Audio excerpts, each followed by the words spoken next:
até sugeri a nossa administração que procure o megafone aí, depois alguém que tem uma marca boa. Irmãos, que bênção estar aqui com vocês, fico muito feliz por esse convite, louvo a Deus aí por essa oportunidade que Ele me dá de conhecer mais uma parte dessa família, né? A minha família da fé. E eu louvo a Deus aí por aquilo que Deus tem feito a essa igreja. Agradeço ao pastor Diego pelo convite, irmãos. Pastor Diego é uma bênção, irmãos. Sabe disso? Eu digo com toda certeza que pastor Diego é a resposta das nossas orações ali em Bom Sucesso. Aliás, antes de qualquer coisa, tem que me apresentar, né? Esqueci desse detalhe. Meu nome é Joabe, eu sou pastor ali da Central de Bom Sucesso, pastor da área de educação, e hoje a gente tem ali o nosso seminário Caminos. Foi o seminário que possibilitou termos o nosso pastor Diego ali, inclusive, lecionando a aula de discipulado. Em 2023, quando a gente estava pensando no seminário, colocando no papel aquilo que Deus estava despertando à igreja, a gente já orava para que Deus enviasse a nós homens e mulheres, né, professores e professoras, que pudessem acrescentar na vida da igreja. Não só conhecessem boa teologia, não só conhecessem ali uma boa ortodoxia cristã, mas que, além de todo esse conhecimento, fosse realmente uma referência para a vida de muitos, que inspirasse os irmãos ali. E Deus nos respondeu, nos mandando o pastor Diego. Então, louvo a Deus pela vida desse homem, pelo instrumento que ele tem sido ali na Central de Bom Sucesso. Irmãos, é um prazer, irmãos, uma alegria estar aqui. Eu queria, já de antemão, convidar a igreja para ler um texto comigo. O pastor Diego falou que é 30 minutos, né? 30 minutos, então, como eu sou uma pessoa obediente aos meus pastores, entendeu? Então, me organizei aqui para ser exatos 30 minutos. Eu sei que os irmãos aqui estão desde as 16 horas, então fiquem tranquilos que eu não vou cansar os irmãos. Mateus capítulo 7, verso 24 e verso 25. Muito conhecido, acredito que esse texto já deva ter sido explorado aqui inúmeras vezes. Dois versículos pinçados ali das palavras de Jesus no Sermão do Monte, né? O sermão que começa no capítulo 5 de Mateus, capítulo 6, capítulo 7, 111 versículos. Então, tirei desses 111 versículos, esses dois versículos que dizem o seguinte, queridos: todo aquele, pois, que ouve estas minhas palavras e as pratica, será comparado a um homem prudente que edificou a sua casa sobre a rocha. E caiu a chuva, transbordaram os rios, sopraram os ventos e bateram com ímpeto contra aquela casa. Contudo, ela não caiu, porque estava fundada sobre a rocha. Pai, obrigado, Deus, por essa oportunidade que o Senhor nos dá, Senhor Deus, de estarmos aqui. Que o Senhor venha falar à igreja aquilo que o Senhor falou ao meu coração, Senhor. Que o Senhor venha falar aos corações, Senhor Deus. Que o Senhor venha fazer com que o Teu Espírito Santo traga esclarecimento às nossas vidas, Pai. Em nome de Jesus oramos. Amém. Irmãos, os neurocientistas, eles dizem que o cérebro tem uma capacidade extraordinária de transformar palavras, as palavras que são ouvidas por nós, as palavras que são lidas. Dizem os neurocientistas, aqueles que estudam o cérebro, que o nosso cérebro tem a capacidade de converter essas palavras em figuras, em imagens. Eu não sei se você sabia disso, mas é interessante como é que o cérebro faz isso.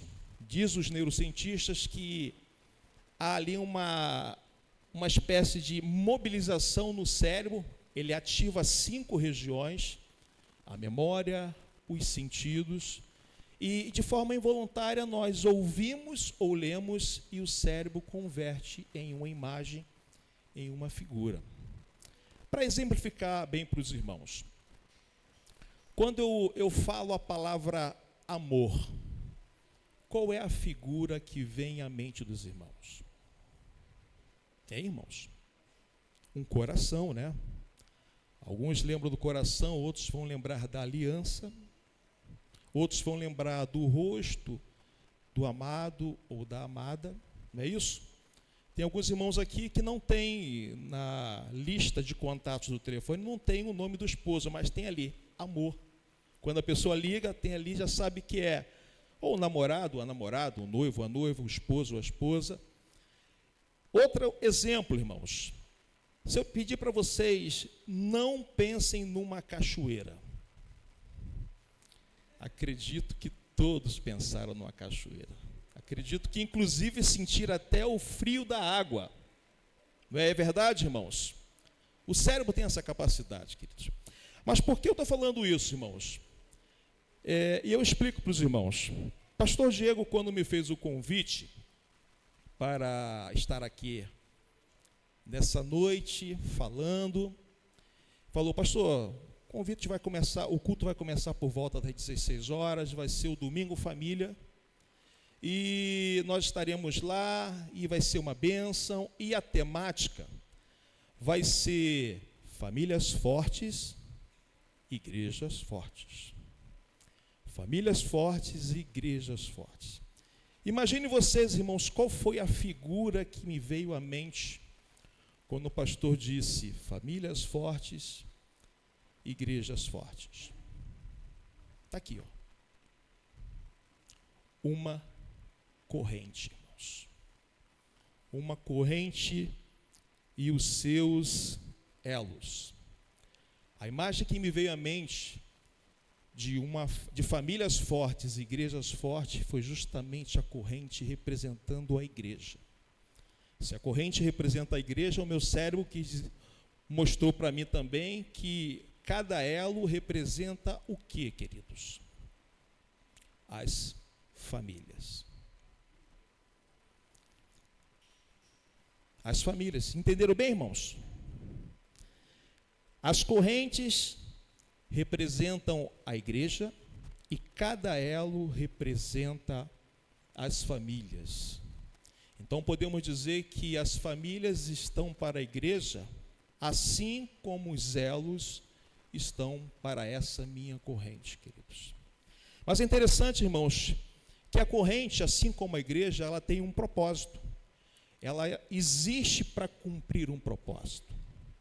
A minha corrente, ela existe para aprender algo, ela existe ali para evitar qualquer coisa, prendo ali com toda a segurança, porque eu confio naquela corrente. Mas o que acontece se algum daqueles elos estiver comprometido?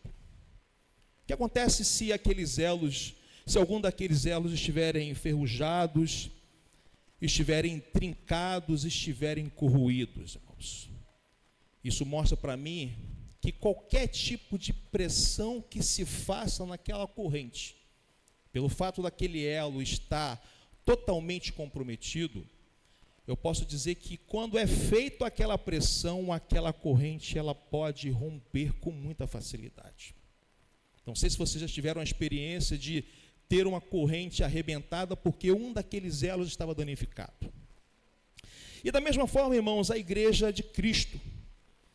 Cada família aqui, assim como já foi dito, é um elo dessa corrente, chamado igreja. Se as famílias estiverem fracas, irmãos, a igreja também será fraca. Mas se as famílias estiverem fortes, a igreja também será forte, será firme, será inabalável. Nada poderá se opor a uma igreja forte, queridos, nem as portas do inferno. Então, olhando dessa forma, irmãos, nós precisamos ter um olhar muito especial para as famílias. E a gente vive no tempo onde temos, como pastores, muitas preocupações com as famílias. Deus, Ele ama as famílias. Deus, Ele colocou suas digitais na família. Se você vê toda a Escritura, tudo gira em torno de famílias. E é muito interessante que eu nunca tinha parado para perceber que Gênesis começa falando sobre família. Se você for olhar a sua Bíblia, você vai ver que começa a falar sobre a Trindade, família, Deus Pai, Deus Filho, Deus Espírito Santo, família, criando a primeira família. Quando você pega o último versículo de Malaquias, capítulo 4, verso 6, o texto fala sobre família, e Deus converterá o coração dos pais para os filhos, e o coração dos filhos para o pai. Família, irmãos. Deus ama a família. Se você pegar o início do Novo Testamento, livro de Mateus, começa falando sobre a genealogia, famílias. Deus ama famílias, irmãos. Quando nós encerramos Apocalipse, os últimos capítulos falam justamente da família reunida com o Cordeiro para celebrar as bodas do Cordeiro. Deus, ele ama a família. Deus sabe da importância de se ter uma família forte, porque tudo começa a partir das famílias, inclusive a igreja. Tem uma frase do pastor luterano, pastor inglês, Matthew Henry, puritano, falando sobre a igreja. Ele diz o seguinte: a religião, a igreja que não começa em casa, não pode começar em lugar nenhum. Por isso, nessa noite, irmãos, a gente vai muito rapidamente falar alguns pontos e convidar você, irmãos, a entregar a sua família aos pés do Senhor Jesus. Ele tem muito a nos ensinar. Nossa família, nossa casa precisa estar edificada como lemos. Precisa estar edificada na rocha. A rocha que é Cristo. Aquele que ouve e pratica as minhas palavras são como o homem prudente que constrói a sua casa sobre a rocha. Se as famílias não estiverem firmadas em Cristo, irmãos, toda a estrutura espiritual pode desmoronar. Eu te convido, irmãos, acredito que isso já tenha sido dito inúmeras vezes.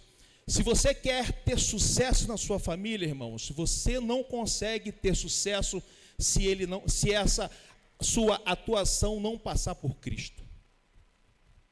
Pensando um pouco, irmão, sobre como ser uma família forte em Deus, de como ter um elo importante, um elo forte, melhor dizendo, eu queria pensar em algumas verdades que Deus colocou no meu coração, que está destinado às nossas famílias. E eu destaquei 4 verdades, irmãos. A primeira verdade, irmãos, a família é o seu lugar do primeiro altar. A família é o lugar do primeiro altar. Muita gente acha que o primeiro altar está na igreja, mas não, irmãos. A sua família, o seu ambiente, o seu contexto é o primeiro altar. Deus, antes de criar os templos, antes de Deus criar o conceito de sacerdócio, antes mesmo de Deus criar Israel, Deus já havia criado as famílias. E nós vemos biblicamente falando que foi lá na família onde aconteceu a primeira experiência da adoração. E a gente pode rememorar a história de Adão e Eva, né? Adão e Eva, não necessariamente a gente encontra no texto falando sobre adoração, mas a gente vê que os seus filhos já começam a estabelecer alguns princípios ali de adoração. Vocês conhecem a história de Caim e Abel. Eles foram oferecer porque, de certa forma, seus pais já ensinavam de que eles deveriam reverenciar ao Senhor, irmãos. Então, na Bíblia, a primeira adoração que acontece, irmãos, acontece no lar de Adão e Eva. O lar é o primeiro altar aonde Deus deseja ser adorado. O seu lar é aonde Deus deseja ser adorado. Talvez você esteja aqui muito animado com os louvores, louvamos ao Senhor há uns instantes atrás, é muito bom, mas melhor é para Deus receber a adoração na sua casa, queridos. E a pergunta é, como tem sido a sua adoração a Deus na sua casa, dentro de casa? Como tem sido a sua adoração a Deus junto com os seus filhos, junto com seus pais, junto com seus parentes? A casa, o nosso lar, é o primeiro altar. Tem uma frase de John Wesley, irmãos, que diz o seguinte: o lar é a primeira escola da graça.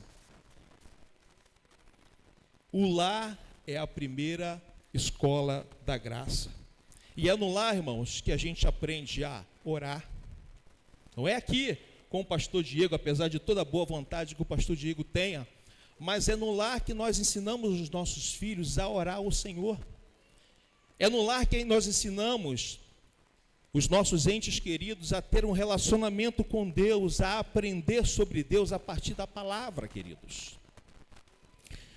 Pais que oram e falam da palavra do Senhor aos seus filhos, irmãos, estão construindo uma verdadeira fortaleza espiritual na vida deles.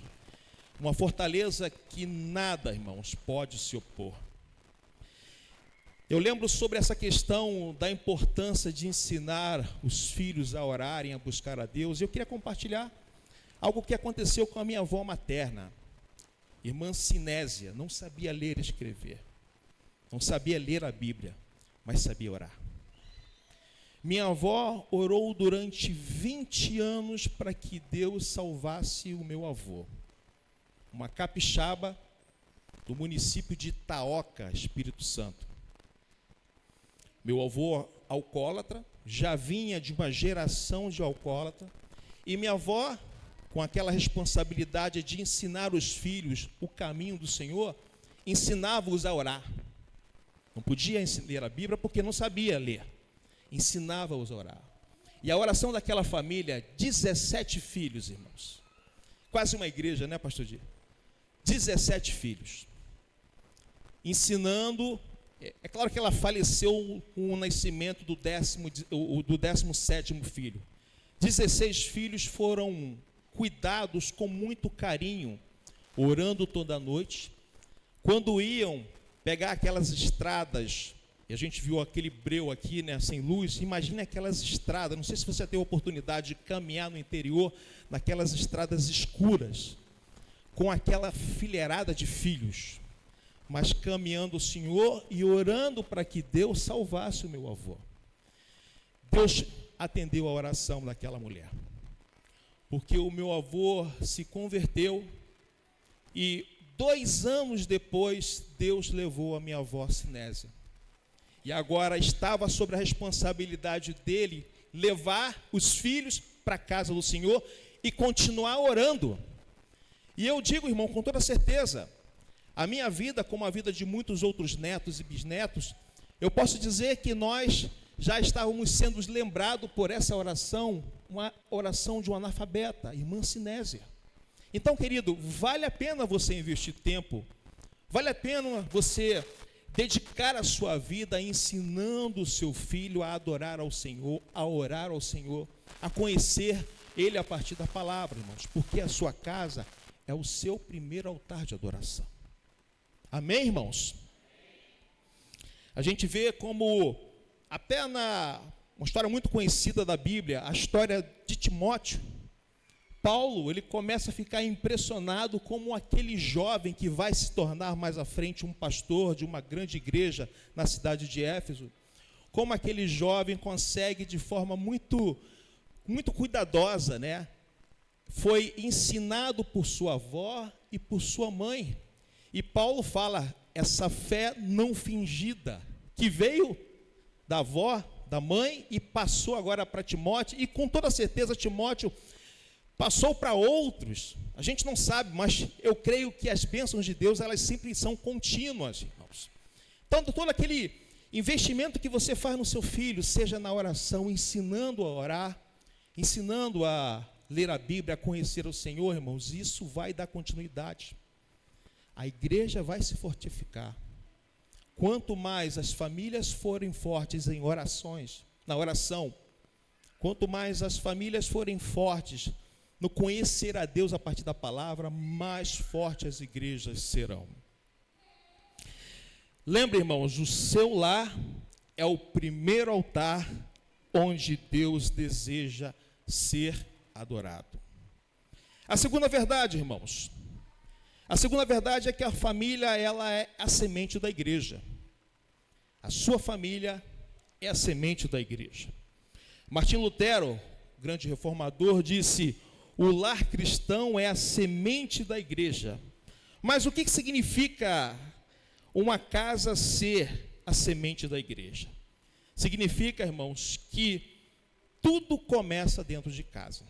As referências, nós temos aqui a igreja como um lugar de amor, de respeito, de obediência às autoridades, à autoridade estabelecida, do culto, do perdão, da reconciliação. Mas eu posso dizer que quando chega na igreja, irmãos, é porque já começou em algum lugar, no lar. A semente da igreja começa no lar, irmãos.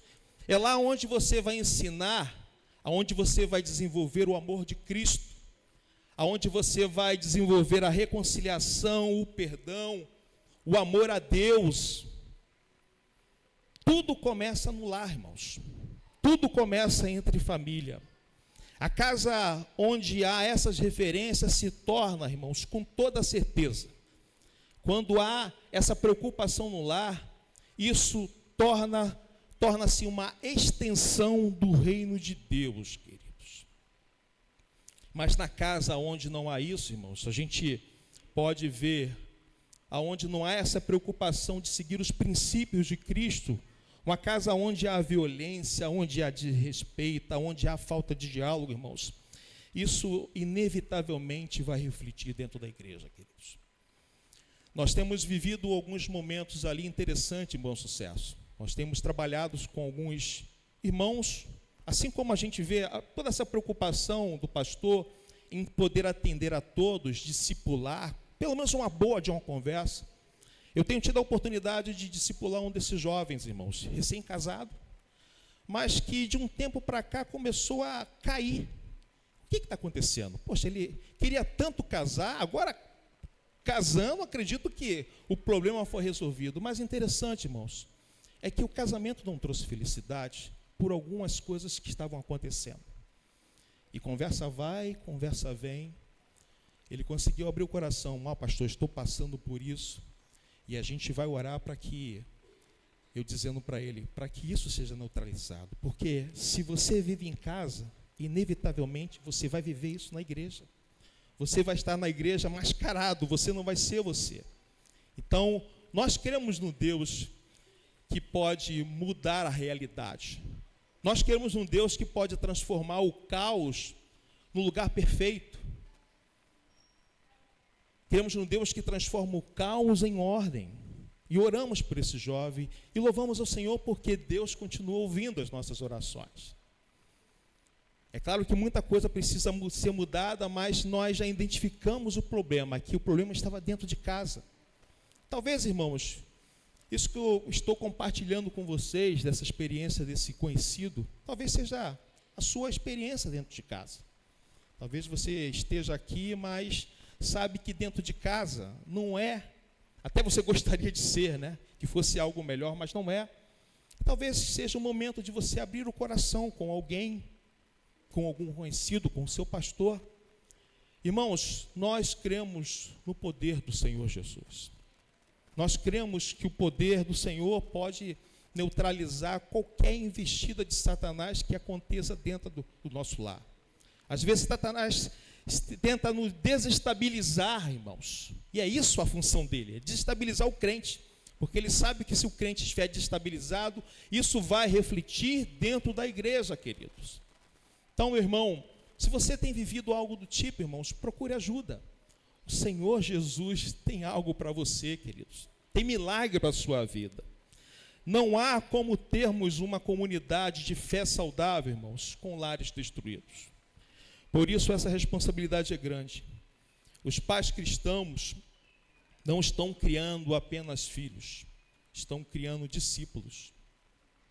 Os pais cristãos não estão apenas cuidando de uma casa, irmãos, estão regando essa semente da igreja. Amém? Tem uma frase de Dietrich Bonhoeffer, irmãos, um personagem da história que eu amo muito. Ele fala o seguinte: o cristão vive no lar aquilo que depois proclama no mundo. O cristão vive no lar aquilo que depois proclama no mundo. Isso quer dizer, irmãos, que a nossa pregação, ela começa onde? Começa dentro da sua casa.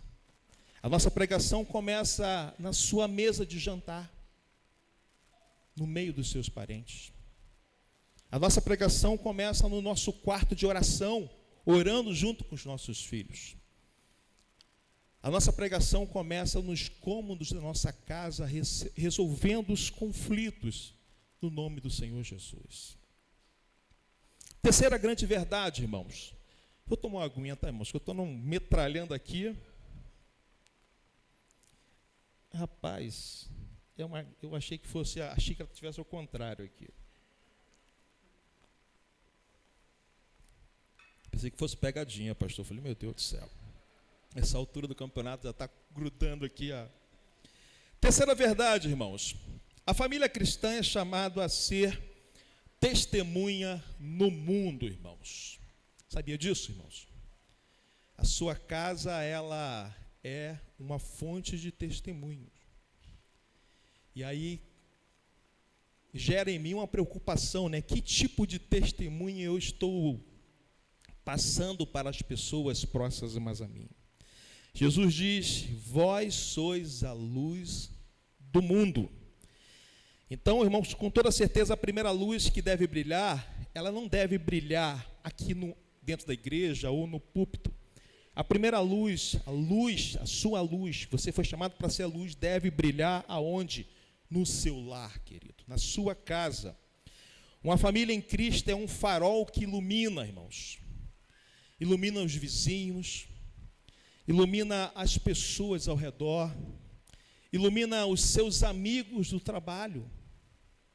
A sua luz, ela precisa brilhar aqui na igreja, sim, com toda certeza. Mas antes de brilhar aqui, irmãos, precisa brilhar em gente próxima a você, irmãos. Gente que está acostumada a caminhar junto com você, meu irmão. E acredito que você deva estar lembrando de alguém que precisa de referências. O mundo carece de referências, irmãos. A gente tem vivido num mundo onde os influenciadores, ao invés de influenciar para o bem, têm influenciado para o mal, muitos deles. E aí que entra a igreja para contrapor isso a partir do seu testemunho. Como famílias, irmãos, devemos estar muito preocupados sobre o que estamos mostrando de Cristo para as outras pessoas. Será que estamos revelando Cristo na hora que estamos negociando? Será que estamos testemunhando Cristo na hora em que estamos ali tratando das coisas do dia a dia? A gente precisa ter muita preocupação com relação a isso, irmãos. O que as outras pessoas estão vendo em mim? Será que as outras pessoas estão vendo em mim e na minha família a figura de Cristo? Nós não podemos esperar sermos uma igreja forte se o nosso testemunho cristão estiver comprometido, irmãos. E é no lar que o nosso evangelho é provado, irmãos. É no lar que começa o nosso testemunho de perdão. É no lar que começa o nosso testemunho de amor, queridos. Então eu convido você, irmãos, a refletir sobre isso, irmãos. Será que a minha casa realmente tem sido uma anunciadora da pessoa de Cristo? Será que as pessoas estão vendo em mim, na minha família, aquilo que Cristo veio para mostrar aos homens? Que privilégio nós temos. Somos embaixadores de Cristo. Você foi chamado, irmãos, para algo grande. Ser o embaixador do reino do universo, o Criador de todas as coisas. Que privilégio, irmãos. E por termos essa responsabilidade, pesa em nós algo muito grande, queridos. Representar aquele que nos chamou, que nos comprou, que nos chamou para termos uma vida nele, Cristo. Irmãos, nós precisamos de famílias que sejam referências nesse mundo.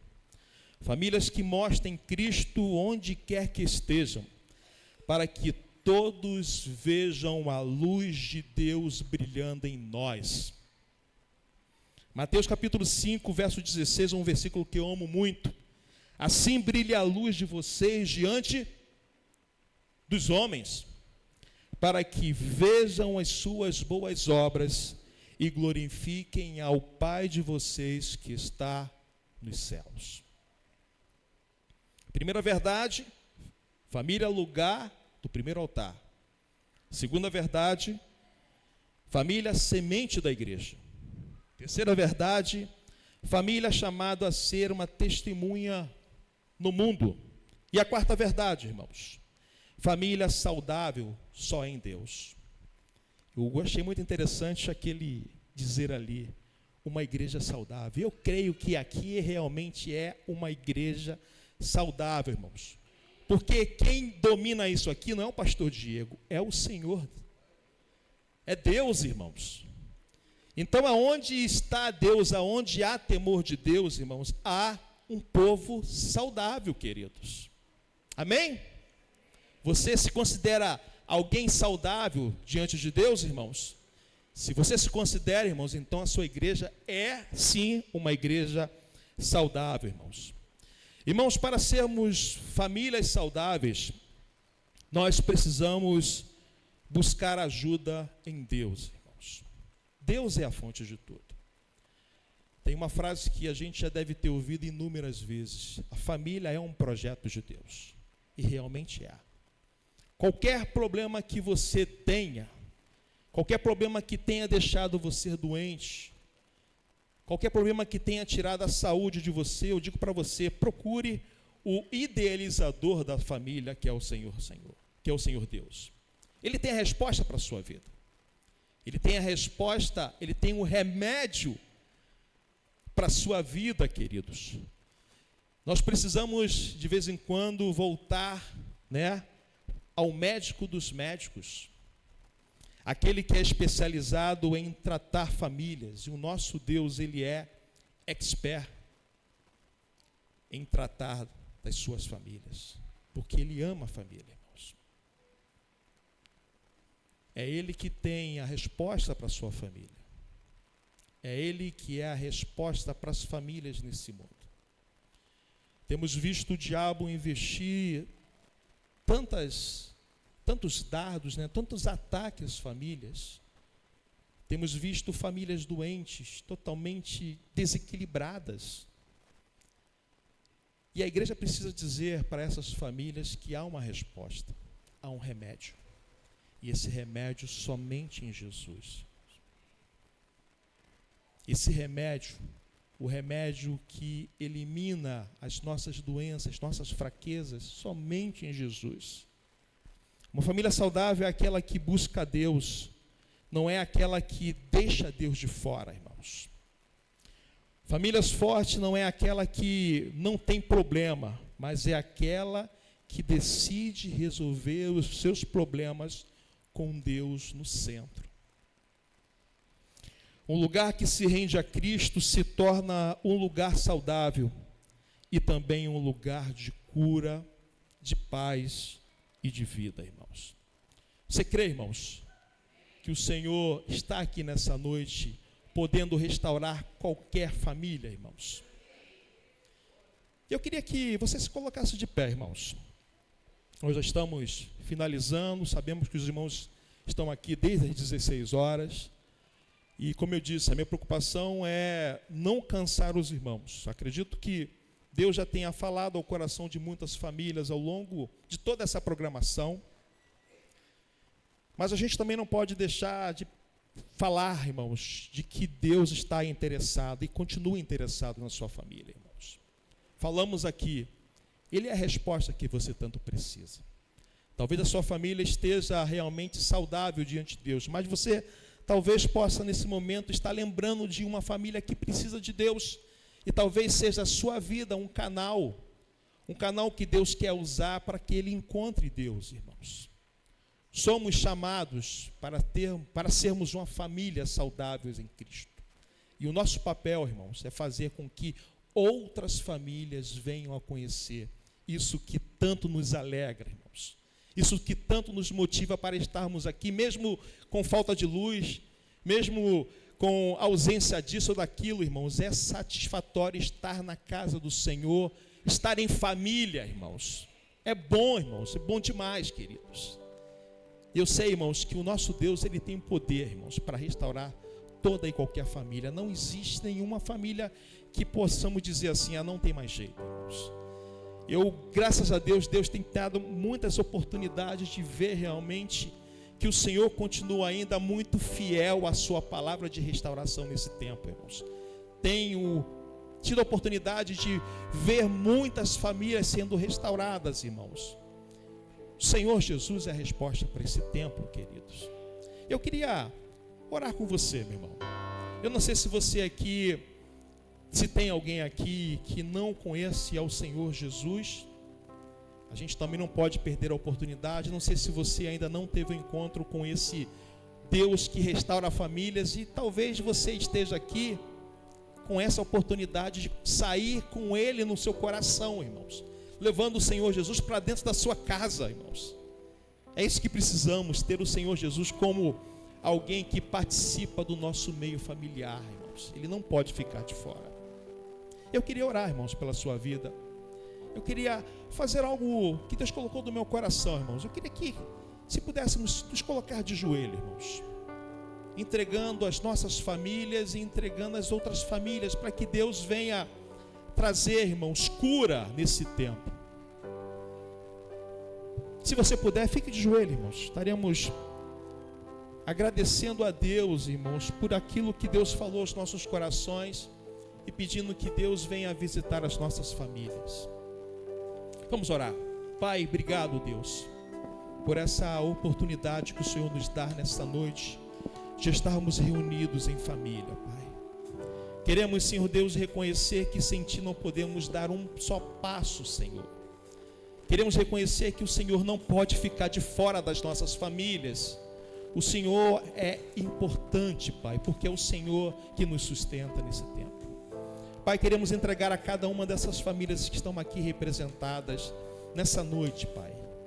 Que o Senhor venha derramar, Pai, do Teu Espírito, um Espírito de sabedoria, um Espírito de reconciliação, Pai. Que possamos, como família, termos a consciência de que somos Tuas testemunhas nesse tempo, Pai. Pai, queremos, como família Tua, Pai, pedir a Ti que o Senhor use as nossas vidas para fazer com que outras famílias venham a conhecer a Ti, Pai.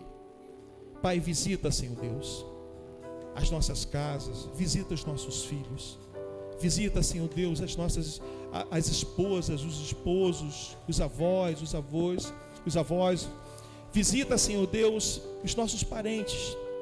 Que o Senhor venha, Senhor Deus, fortalecer a nossa vida, Pai. Que o Senhor não deixe com que as investidas de Satanás venha tirar as nossas famílias do Teu caminho, Senhor. E nós cremos que há poder no Teu sangue. Nós cremos, Senhor Deus, que há poder em Ti, e esse poder pode neutralizar qualquer ação maligna no nome de Jesus, Pai. Pai, que nessa noite o Senhor venha despertar as nossas vidas, Senhor Deus.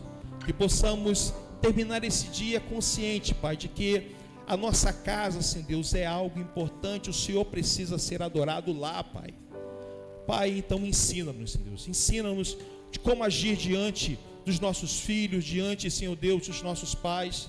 Pai, precisamos de Ti, precisamos da Tua bênção, precisamos da Tua graça, Senhor Deus. São as Tuas misericórdias que nos sustenta, Pai. Obrigado, Senhor Deus, pelo Teu amor. Obrigado por essa palavra que o Senhor falou aos nossos corações, Senhor Deus. Obrigado pelas famílias aqui. Obrigado pela vida do pastor Diego, Senhor Deus. Que o Senhor continue dando sabedoria ao Teu filho. Que o Teu filho consiga cada vez mais ter essa sensibilidade, Pai, diante dos caminhos e desafios que ele precisará passar. Em nome de Jesus oramos, hoje e sempre. Amém, irmãos. Deus abençoe a cada família nessa noite. Deus abençoe a sua vida, meu irmão.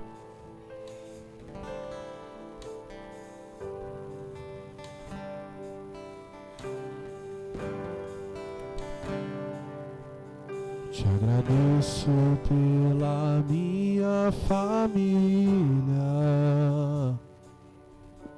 e por Tua presença no meu lar. Te agradeço pelo pão de cada dia que o Senhor nunca deixou faltar. agradeço pela nossa harmonia. Só em Ti, Senhor, podemos confiar. Eu te agradeço pela